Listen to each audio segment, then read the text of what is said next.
நம்ம வீட்டிலேருந்து வெளியே வந்து ஃப்ரெண்ட்ஸோட ஒரு சிட்டியில் நம்ம ஸ்டே பண்ணுறது எவ்வளோ ஹாப்பியாக இருக்கும்ல. ஃப்ரெண்ட்ஸ் எல்லாம் லைக் அவங்கெல்லாம் ஒரு ஃபேமிலி மாதிரி.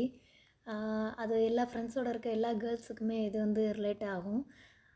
சரி வாங்க வீடியோக்குள்ளே போகலாம். என்ன அப்படின்னா, நாங்கள் இன்றைக்கி சடனாக ஒரு பிளான் என்னென்னா சாப்பிட போகலான்னு சொல்லிட்டு டியூட்டி முடிஞ்சு வந்து குக் பண்ணி சமைச்சு சாப்பிடணும்னு யோசிச்சாலே ரொம்ப கடுப்பாக இருக்குது. அதனால் என்ன பண்ணோம், சாப்பிடணும்னு சொல்லிட்டு வெளியே கிளம்பியாச்சு.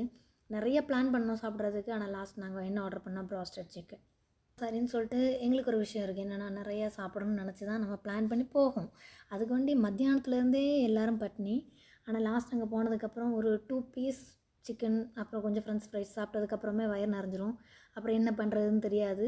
தெரியாமல் அடுத்து பேக் பண்ணணுமா, மயங்கணுமா, சிலர் எக்ஸ்ப்ரெஷன் ஐயோ நடந்து போக முடியாது என்ன பண்ணுறதுன்னு சொல்லிட்டு. அதுக்கப்புறம் சரின்னு சொல்லிட்டு எல்லோரும் ஃபேஸை பார்த்துட்டு உங்களுக்கு தெரியும், மெர்லின், அதுக்கப்புறம் நம்ம ஸ்னேகா எல்லாம் மயக்கத்தில் இருக்காங்க, சாப்பிட்ட மயக்கத்தில். பட் ஆனால் நான் அப்படி இல்லை. எவ்வளோ கொடுத்தாலும் சாப்பிட்டுட்டே இருப்பேன். ஆனால் நான் குண்டாக மாட்டேன். அதுதான் என்னோடய ஒரு பெனிஃபிட்ஸ். எவ்வளோ நாள் என்னால் சாப்பிட முடியும். அந்த மாதிரி சாப்பிட்டுட்டே முடிச்சாச்சு. அதுக்கப்புறம் பேலன்ஸ் நிறையா ஃபுட் இருந்துச்சு. என்ன பண்ணுறதுன்னு தெரில. அதுக்கப்புறம் எப்படியாச்சும் அவங்கள கூப்பிட்டு இதை பேக் பண்ணி தர சொல்லணும். சொல்கிறதுக்கு தயங்கி சொல்லியாச்சு. பட் நம்ம காசு கொடுத்தால வேஸ்ட் பண்ணக்கூடாது.